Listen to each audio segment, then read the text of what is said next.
So this one was also a request and... Or a former headline. Yeah, former headline. So if you request one or you submit a headline that leads to a story, I will give you $25 of Jen's hard-earned money. Don't worry, it's John's. September 29th, 2020, a 15-year-old teenager, Eva, she wakes up. She is living in a quaint little town near Charleston known as Mount Pleasant. What?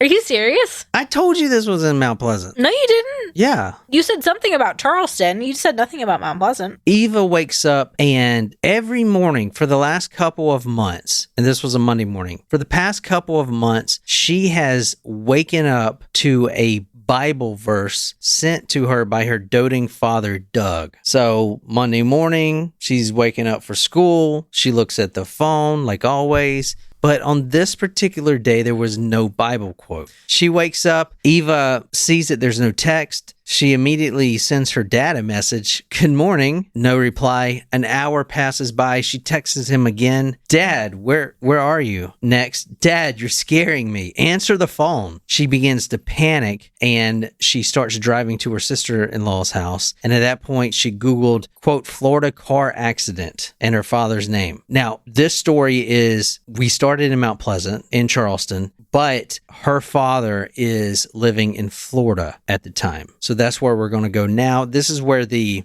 previous night, something went horribly wrong. That was the 27th of September, 2020. And when deputies arrived after a 911 call came in, they found Doug, the father of Eva, on the floor in his ex-wife's, separated wife's bedroom. He was bleeding from his leg and his arm and his chest. He has been shot twice. He was bleeding from 3 places, though? Yeah, so the bullet that went through his arm actually traveled through his chest as well. Oh. As you'll see, he wasn't front facing. He was turned a little to the side, which is super important in this case. He was turned a little bit to the side. The bullet went through his arm, then traveled into his chest cavity. When the EMTs arrived, he was still breathing, and he lived for about an hour after that, and he died in a nearby hospital. Eva wakes up a few hours later, no text from Daddy. Then she finds out. Okay, a little bit about the police investigation. Like, what happened here? Well, we know this was late at night, and there had been some arguing going on. I will say that we have a request from Wolfie and also me to never say the word daddy again. And he just said it. Well, I'm so used to hearing that at night. So. Ew, ew, ew, ew, ew, ew, ew, ew, ew, ew, ew. Ew. I don't like that. Never. I don't like that. That's something I don't want to know. Never. Ever. Ugh. No. How can you say that? You know, I'm just kidding. I think it's fucking weird. No. And then weird. I'm like, we got to be quick. Mom's going to be home. Stop it! That's not funny. Can you get on with the story, please? All right. He's just hoping somebody found that hilarious, and he's waiting to see somebody write it in the chat. He's like, please. Where's Jacob at? You know.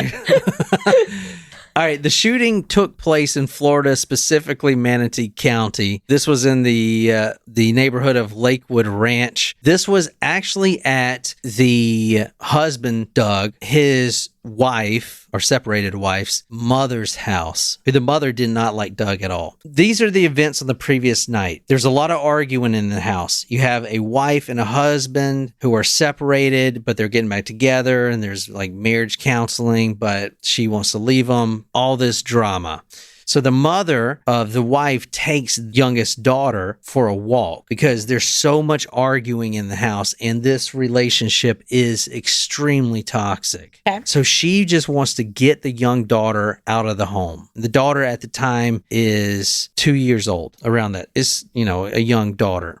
Around that time, when she's walking with the young daughter, a neighbor hears screaming from that house, and that neighbor calls 911. When that neighbor is still on the phone, that woman who was in the house arguing runs over and is frantically knocking on that neighbor's door with a .45 caliber pistol in her hand. Oh boy. She's saying that she shot her husband in self-defense. Now, this all happened while while mom takes granddaughter on a walk. Like, this happened quickly. Yeah, they were arguing, but it wasn't violent. It wasn't beating each other. So within a span of 10 minutes or less, you now have someone, the husband, dying in the bedroom, blood everywhere, with two bullets fired at him. Both hit, one in the leg, one in the arm, that traveled to the chest cavity. He is bleeding to death internally. Like, this happened real quick. Then you have the woman, who is young, run to the neighbor's house, beating on the door, saying she's been abused and she had to defend herself. That is where we're at. Now, this happened in 2020, okay? When the couple, as you're about to hear, Ashley and Doug, that's the couple's names. Doug is on the floor. Ashley has the .45 caliber. Okay. When deputies arrived, they found Doug on the floor of Ashley's bedroom. Doug was bleeding from his leg, arm, and chest, and EMTs assisted him, noticed that he'd been shot twice and that the bullet went through his chest cavity. He was still breathing but died an hour later. Okay. Detectives come into the home, notice right away that Doug had no guns or weapons besides the one that his estranged wife, Ashley, was carrying.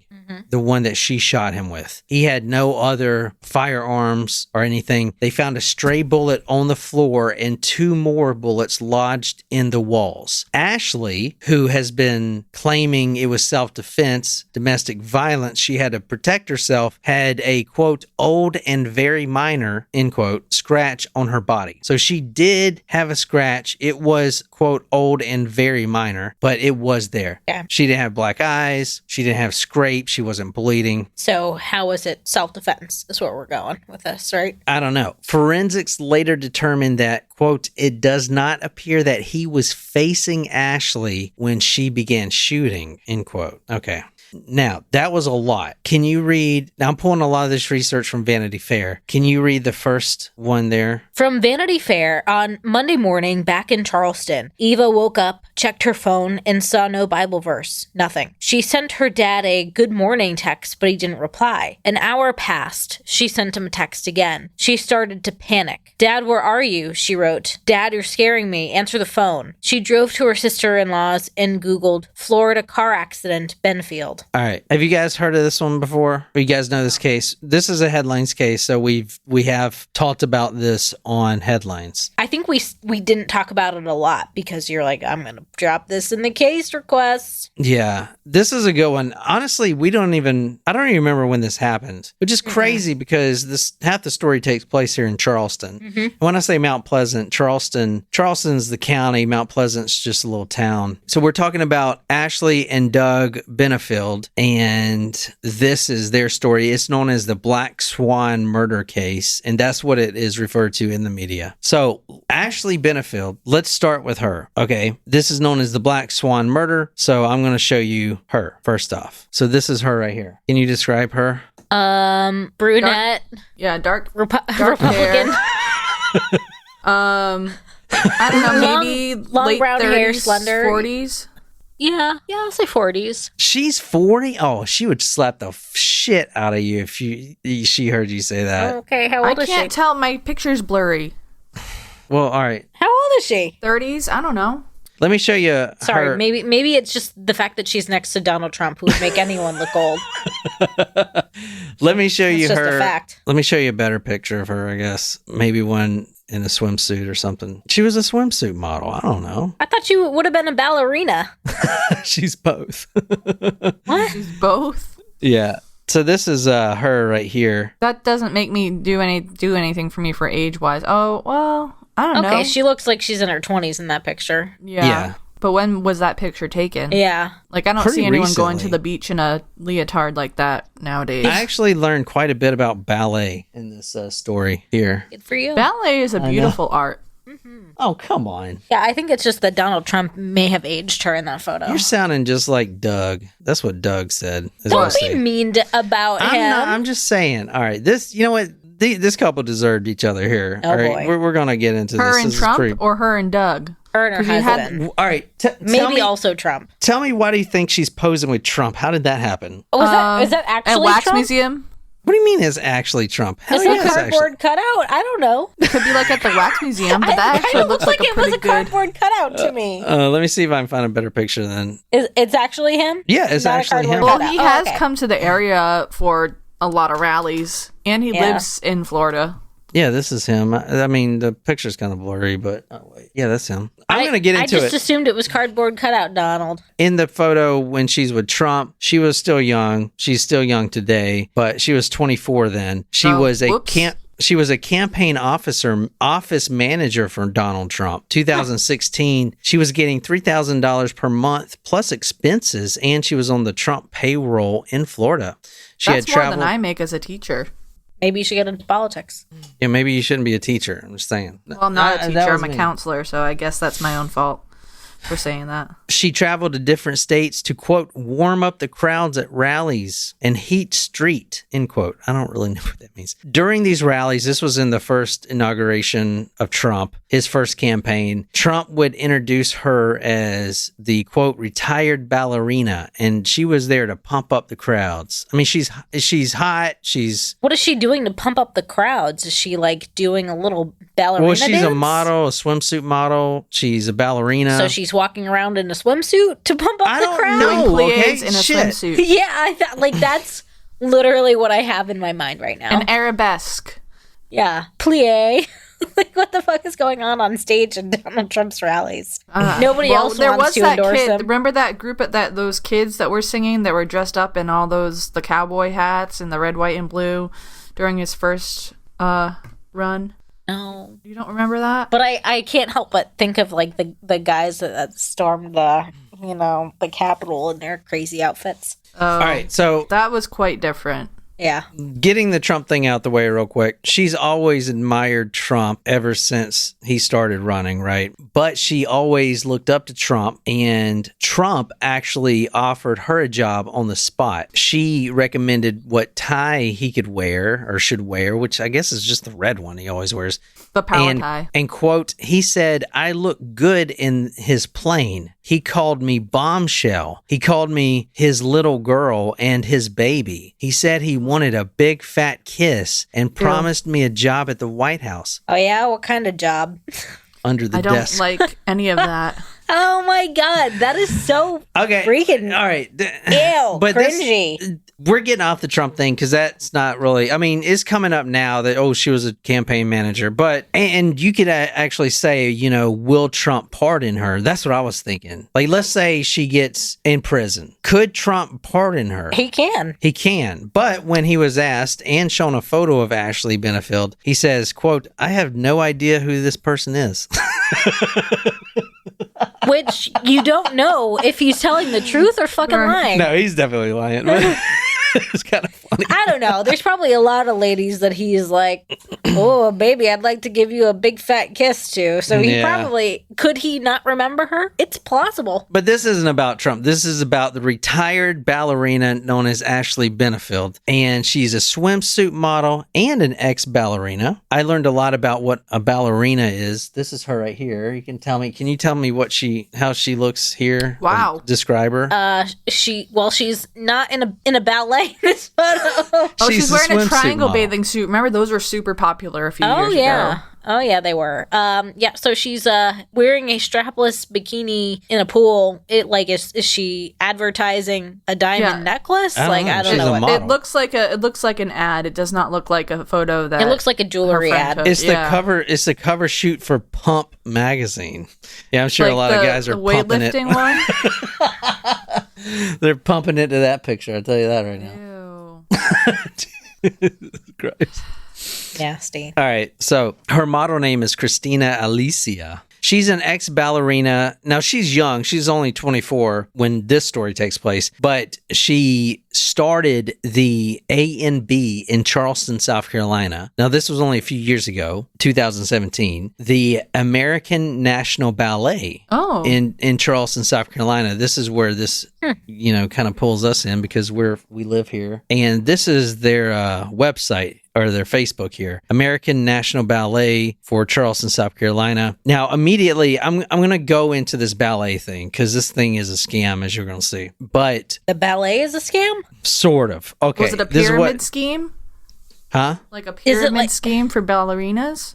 This is what she had posted in the American National Ballet. A note from the founder. This is from Ashley Benefield right here. I want to start by saying that I publicly disavow my support for the American National Ballet and its leadership. All right. So how did this 24-year-old Trump campaign manager, office manager, become this CEO of this American National Ballet in Charleston? Well, she, since the age of 8, wanted nothing more to do than to dance ballet. And apparently you can make money at it, which is crazy. But she had danced for the Ballet Theater in Maryland, the Baltimore Ballet, Sarasota Ballet, Ballet Pensacola, the Brandon Ballet, and the Wilmington Ballet Company. So she has danced ballet for her whole life. That's all she knows. Mm-hmm. At the end of 2014 and 2015, after dancing professionally for 6 years, she says, I, Ashley, announce my official retirement from the dance world so I can pursue a full-time career in modeling. That's what she wrote on her Facebook page. Now, she makes a lot of announcements. What? Go ahead. Well, I was going to say, like, what if all of my social media posts were like that, like formal announcements? Are you starting? Formal announcement. I had Jen Collins pizza have decided that I'm having spaghetti for dinner. I had soup tonight, but I get the idea. Maybe I'll try that. Maybe I'll try it. And only the people that listen to the podcast will understand. Everyone else will unfriend me.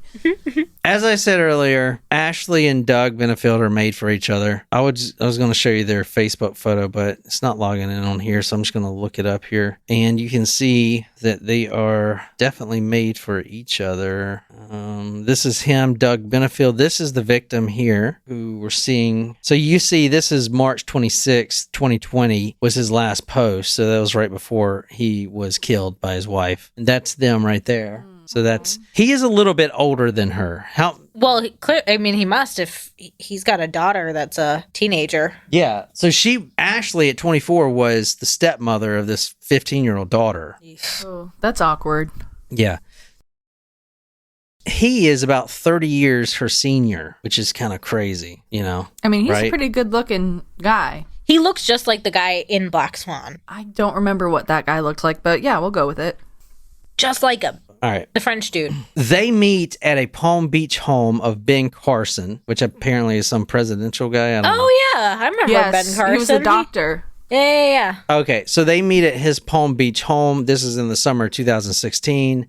She had already been divorced once. At 24? Yeah, at 24. Wow. So she divorced 2 years before. So that's not a good sign. Red flag. Doug at the time was 54, divorced once and widowed once, but he was charismatic and handsome. Can you read from the Vanity Fair on September 1st? 6 days after they met, they exchanged I love yous over text. By the time Doug landed, they decided to marry. Doug, according to a friend, would not have sex with Ashley before the wedding night. They told almost no one of their plans, not even Doug's teenage daughter. I mean, if you're going to be celibate, it's like one thing to be celibate, but you're getting married within 6 days of meeting each other. I think you can wait a week to have sex. It's like, no, I want to wait till we're married. So another 4 days. Okay. It's crazy.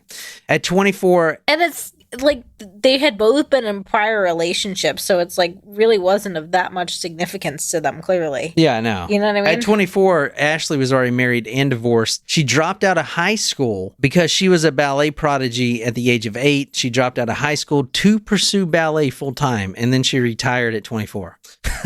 Here's what really happened. She's a very talented balletist or ballerina. Uh-huh. Do the guys, are they called ballerinos or ballerine bros? Because there are guys. I like the ballerine bros, but I don't know. If I actually don't.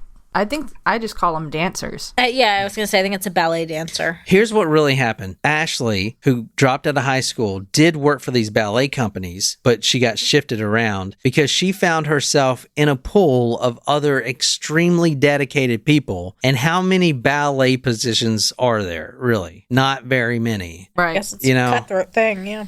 That's very interesting, too. Like, if she was such a prodigy to the point where she dropped out of high school, like, I wonder what her grades were like, because it not saying that it's easy to get into Juilliard because it's not, or even like to do what? To like go to a dance school or to something. go to a school for dance and pursue it that way. Oh, why would you? Why would you drop out of high school like to do that? Well, I don't know. You know what I mean? Because what happens if you get seriously injured? Not wishing that on anyone, but you can never dance again, and you don't even have a high school diploma. But I mean, there she was on Trump's campaign manager. I would have so stuck with the Trump thing, man. I tell you, the Trump. I mean, I would have. We could be talking about her for different reasons right now. You know? Yes. I mean, Monica.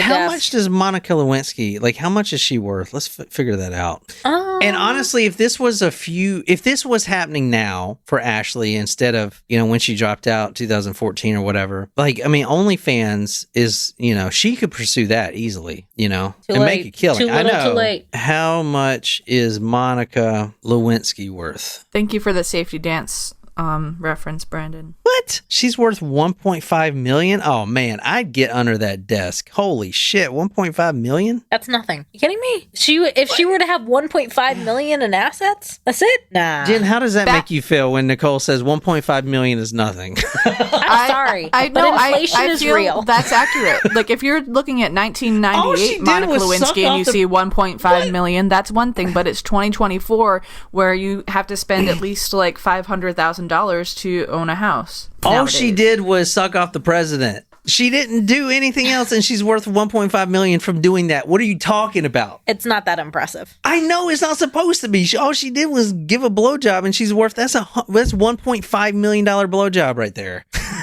No, that's like her. That would mean her assets as well. So like her home value. It says her net worth. Yes, that includes her assets, which She's would be her American home. author, public speaker, and anti-bullying activist. Yeah, I'm telling you. That's not that great. I mean, it's certainly $1.5 million more than I have for my net worth. I think that if you pulled up my net worth, it'd be negative. She still looks good. Anyway. I think she looks better now than she did, when she was an intern for her country. Okay. Yeah. So Ashley is very immature. And here's what I found out with Doug. So Doug has, he's a widow. He's got one divorce. He is 54. He's already hit that midlife crisis. He is a Navy veteran and a software engineer and entrepreneur. He's actually a venture capitalist. He does got a lot of money. He's probably got a lot more net worth than Monica Lewinsky. Yeah, exactly. Or maybe like the same. Anyway, he's got a nice house in Mount Pleasant. He buys Ashley a nice house in Mount Pleasant, and he starts these companies as a venture capitalist, and he's sort of well known. In fact, when he died here in Charleston, there was a wake, and I think it was like about 100 people. His friends showed up, ex-business partners and stuff at Delaney's. You know that pub downtown, Delaney's? Oh, no. You mean Dunleavy's? Dunleavy's. On Sullivan's. Oh, Sullivan's. Yeah, his ashes. Yeah, his ashes were spread over Sullivan. Oh, wow. Okay, that's nice. Yeah, so the reason I'm saying this because we're all familiar here with what that is.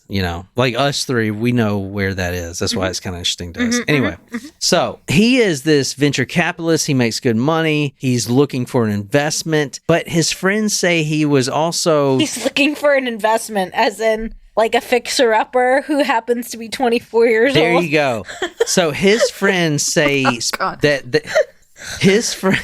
his friends come out and say that he, quote, needed someone to rescue, which is this girl, right? High school dropout, retired ballerina at 24, Trump office manager. I mean, that sounds impressive, but what is it all? It's no, it doesn't actually. But I'm sorry. If I don't find $1.5 million net worth impressive, I certainly don't find that impressive. I mean, it takes a lot to impress me. She's a nice Southern girl, No, she's not. Oh. She's a bad person. No, I don't know. We'll get to that. I know what I want more than anything. This is what she's writing in her diary. Because she has a fucking diary? Yeah. She has a diary. All right.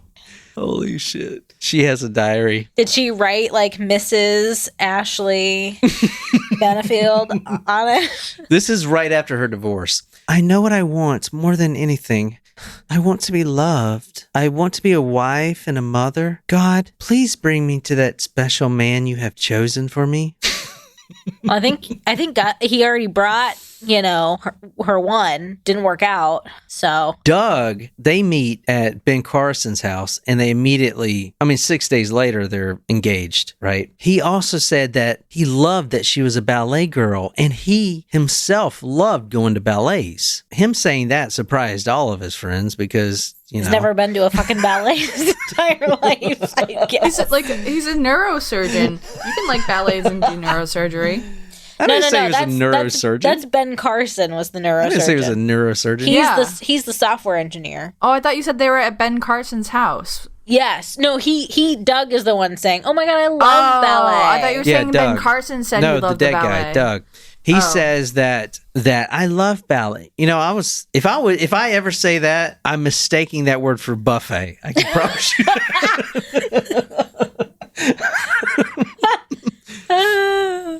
Man, I love ballet. I just went to Golden Corral the other day. Oh my gosh. He loves ballet. His friends are like, he doesn't care about ballet, but whatever. He's trying to rescue this girl. So we're trying to rescue another puppy.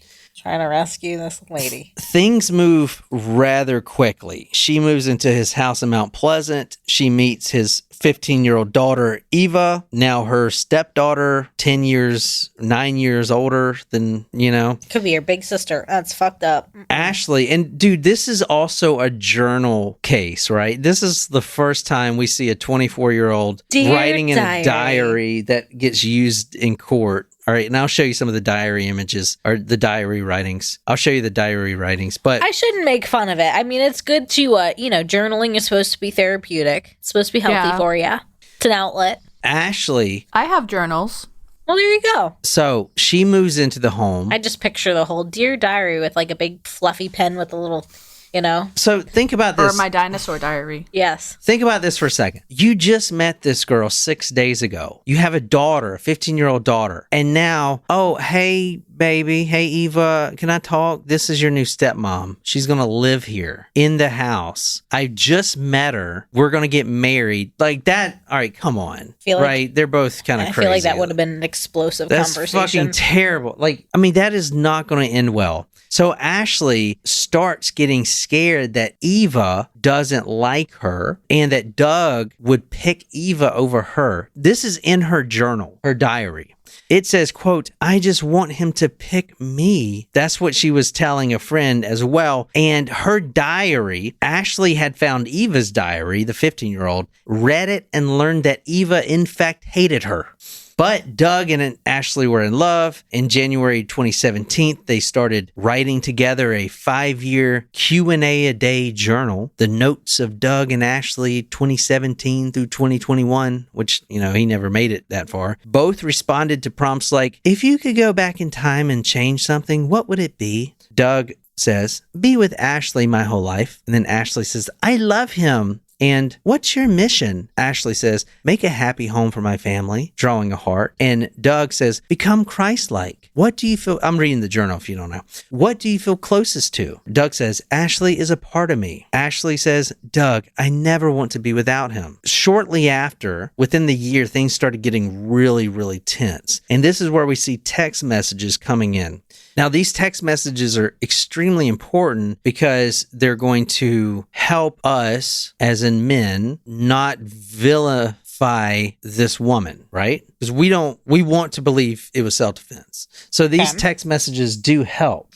He is a Navy veteran, 54 years old, and he's got a temper problem. So she's going to be claiming self-defense. So this is from Ashley and Doug. "Who got me so mad, Ashley? I told her about the wall. I told her about gun. I told her we argued. Common denominator is you until you have never punched a dog or shot a gun." So this guy, Doug, has shot a gun, his revolver, into the wall because he was mad, and he even punched the family dog. So you told her then, DSS, you punched the dog? I punched the dog because you got me so mad and you wouldn't stop about Eva Eva. Always Eva. Every argument, Eva. You punched the dog because of Eva. Sounds like you are unstable. See, this is toxic right here. Oh, yeah. They're like feeding off each other. Sounds like you are unstable. I mean, no guy's going to like to hear that shit, right? No, but he also may be. Exactly. But it's an extremely toxic situation. You can tell like really quickly it is.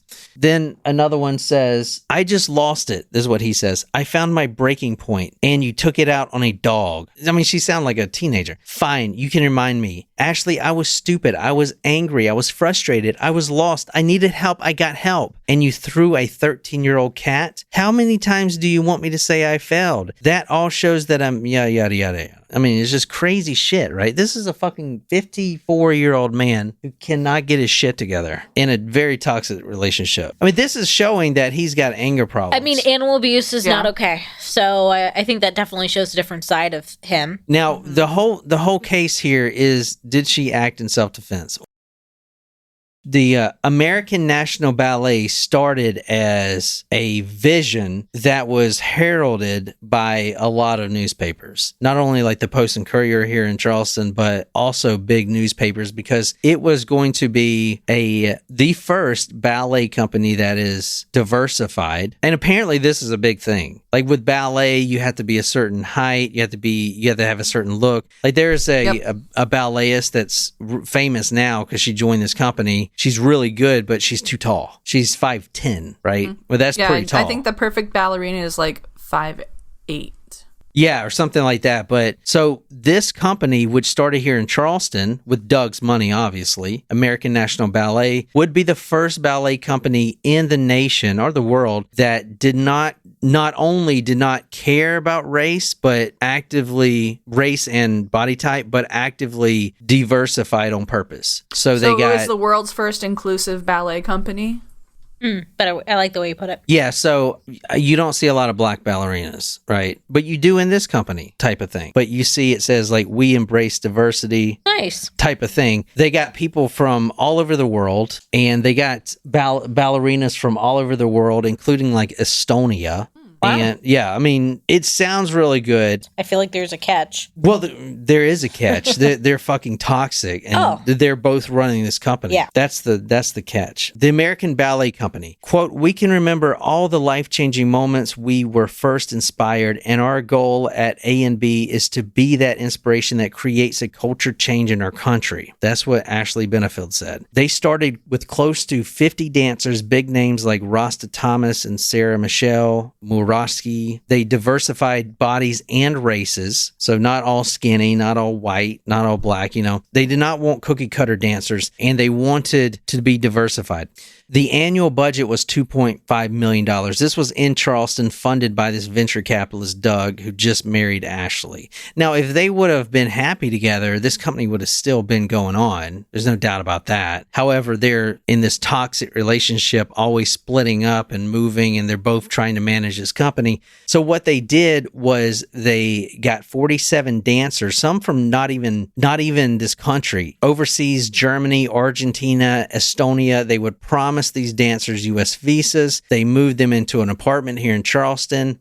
And that's when these ballerinas who got here started noticing that things were not above board. There was no studio as promised. They had to sign a lease for this apartment, and they were promised to get paid. They were not getting paid, type of thing. And you brought immigrants over promising a visa, and now they're basically stuck in freaking America, because number one, they're ballerinas. Like, they're not going to be able to get a job anywhere, right? Mm-hmm. The dancers had been urged to sign year-long leases at a luxury apartment complex that boasted flat-screen TVs and free tanning beds. The best part, you can see the main studios from the apartment, wrote A&B administrator. Not even a 2-minute walk, but wait, there's more. The email continued in the manic tone of a telemarketer. We are building a rehearsal studio space on the ground level of the apartments. So there are plenty of websites that touted this company as changing the face of ballet. These grandiose plans that be in the top dance studio. Doug actually said he was Uberizing ballet, like Uber. Right? What? How can you Uber ballet? So Doug was just putting money in this, and he knows nothing about it. Yes. Yeah, exactly. 3 days later, half the dancers, after they got here to Charleston, they were made to sign these leases. 3 days later, there was a change of vision, and half the dancers were fired. So they came from all over the country, even different parts of the world. They're fired. They're in a lease in an apartment they can't afford. They have no job. They're ballerinas. There is no company type of thing, right?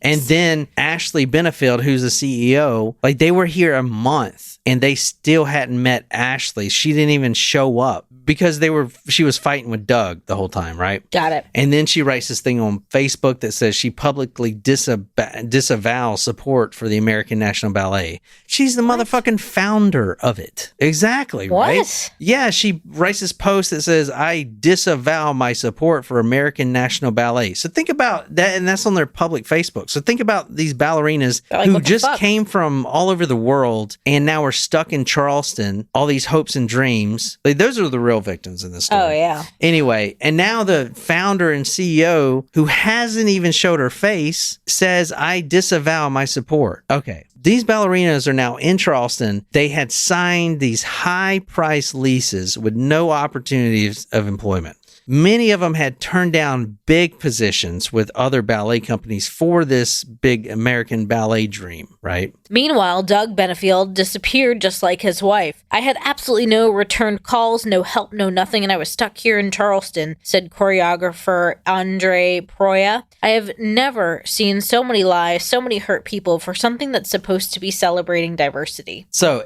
it seemed like just a scam. And it was definitely rushed, but the couple was trying to kill each other the whole time. So they laid off all these dancers and they basically just left them out to dry. So anyway, let's talk about the self-defense thing, because we talked about she shot Doug and she's claiming self-defense. There are journal entries that she had that one, in fact, is a letter she wrote Doug right before this happened. She was going to leave this letter, get her stuff and leave this letter. It's like a 4-page letter. And it basically says in it that he's got anger problems and, she's scared for her life and stuff like that. So that helps her case. All right.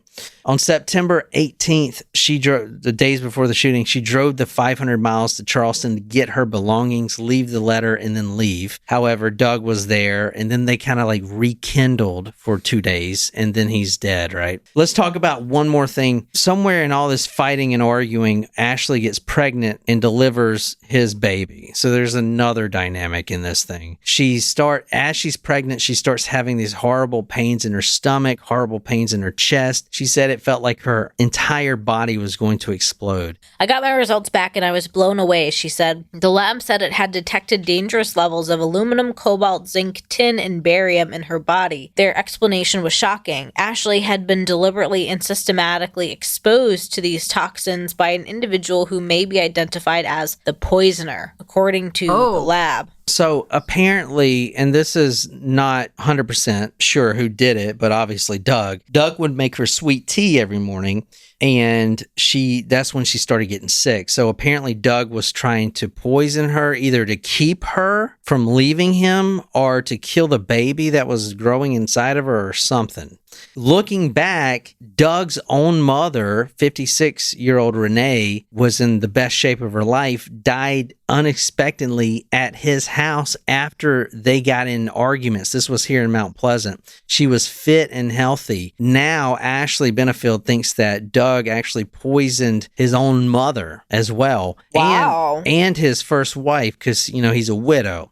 Mount Pleasant police searched her cell phone and found some damning evidence that says, can you read the next one? The decedent stated to her husband how he kicked her over New Year's Eve during their honeymoon. They summarized in an investigation report and also described Mr. Benefield putting a gun to his head in the past. In the year before her death, Renee had been sick. Her husband told the detectives that she had fainted twice in the past year. The coroner concluded that she died of a heart condition. All right, so that's where we're at now. Going back to that's a twist. Yeah, exactly. if she was poisoned, that's a big, that's a big step, right? I mean, she's trying to claim self-defense. After the birth of her daughter, there was a heated custody battle. They got back together in November 2018. They got marriage counseling. They split up again, and then they got back together, and then 3 days later, he's shot and killed, right?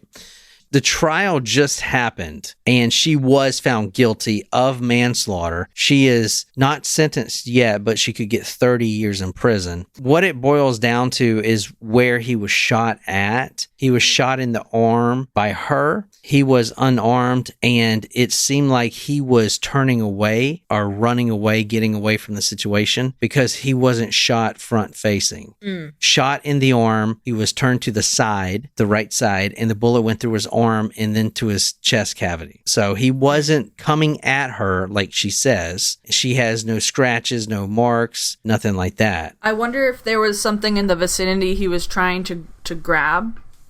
No, there was nothing. There was no other weapons in the home. I mean, the fact that he may have been poisoning her, though, is like, it's kind of one of those, if that's what was going on, can you really blame, like, doesn't it still count as self-defense? We've talked about cases kind of like that. Well, here's, can I give you my personal opinion about Ashley Benefield, why she was found guilty? Now, she's only found guilty of manslaughter, so I don't even think she'll get 5 years, honestly. She'll probably get 3 years. I think that she is found guilty because, and I'm trying to be funny, but at the same time, I'm being serious. She has this resting bitch face or whatever. Yeah, doesn't she? Does she not? Like, this is her in the courtroom. Does she not look like a bitch? I'm not trying to be mean, but I'm she looks like it, right? Yeah. I think her look did it for her, I really do. That's my personal opinion. Like, that's her mugshot, She just, I mean, maybe that's not a popular opinion, but, that's my opinion.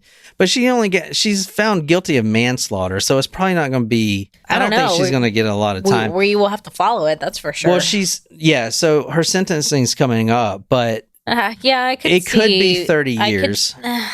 I doubt that. The whole relationship, I didn't go into a lot of stuff. I went too far into the ballerina bullshit, but it was really toxic, back and forth. She does have evidence, and I'll put it on the website, all the journals, that he was not necessarily abusing her, but he would have anger problems. He would punch the wall, punch the dog, shoot, he would harass her, all this stuff. Like, there's documented evidence of that and him admitting to it, stuff like that. Yeah. He knows better, man. Like, who do you think you are, DiCaprio? And DiCaprio has it right. He gets rid of him at 25, hey, I'm done with you, because that's when they can go crazy and start doing this shit. Well, she was 24. Like, he has it right. Like, he knows the formula. All right, this guy obviously didn't, but that's the black.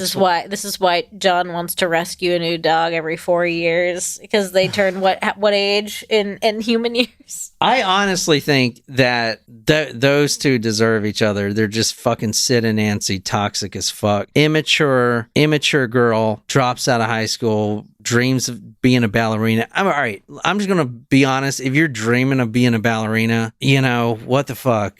I mean, you're really gonna like rest your whole life and money on that shit? What's the difference of dreaming to do that versus dreaming to be a professional athlete? Like, dreams are valid. There are definitely roads to getting there that were probably but you also got to make more money. Logical than others. But I mean, everyone. I mean, Joe's right. Everyone has like a different dream. I mean, it's hard to beat those odds for sure. Wolfie says it's difficult. But Wolfie says, "Joke's on you, John. I went crazy at 16." Women are born fucking crazy. I'm pretty sure. You want to see crazy? See, there we go. Do you want to see crazy? If I push you to a limit, I know you can get crazy. But see, I think you've that seen the joke's me get on crazy. you is because I've never seen you get crazy. When have I seen you get You've crazy? You've seen me get really fucking pissed before. I win. You get pissed because something I do. You're doing this on purpose because then her thinking about it is going to make her mad. Yeah. And it's going to make her pissed. Yeah. Don't do this. Uh-huh. That's called being crazy. That doesn't make any sense. No, it's not. It's not being crazy. It's called having emotions. And yes, we have emotions. Yeah, I'm a fucking psychopath. We know. Believe me. Whatever. I think she should get out of prison. Of course you do. Of course you do. I don't think she did anything wrong. Dude, she was Because she's a lady. She was getting poisoned. Well, we don't know that for a fact. What if she was poisoning herself? I kind of thought that too, She was not poisoning herself. Why would you poison yourself? Because she was setting up her husband's murder, or maybe she didn't want to keep the baby, and maybe because she went to Florida to get her stuff and leave this 4-page note. I mean, I don't think she will get a lot of time. I think the hard part is like it seemed like the event in particular was maybe not provoked. You know what I mean? Yeah. Martin says to switch topics. I agree. Because too many crazy women around here. Yes. Mm-hmm. All right. Well, dude, that was too much for me, man. I mean, I did quite a bit of research, and I still don't know what the fuck I just read. That was a lot of like going back and forth. Maybe I didn't structure that well, but I do want to do more stories this week. So, well, good job, Lauren, for picking another good one. Headline turned story. Yeah, I thought it was gonna be like super popular, but there's no other news about it going on. It just kind of went blank after the trial ended. So, I mean... It'll be silent until the sentencing, I'm sure. Yeah, no shit. But I will say Ashley Benefield has a huge support network. There were people protesting at the courthouse when the trial was going on.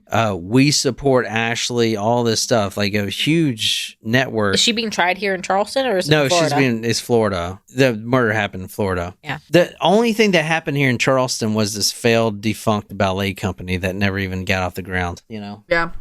You are on a roll. Good job. Anyway, yeah, I didn't know about ballerinas were so, like, in demand, I guess. I guess they're not.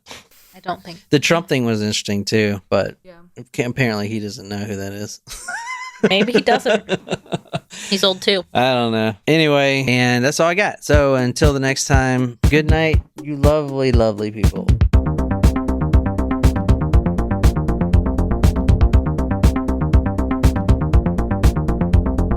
Kind of run this shit.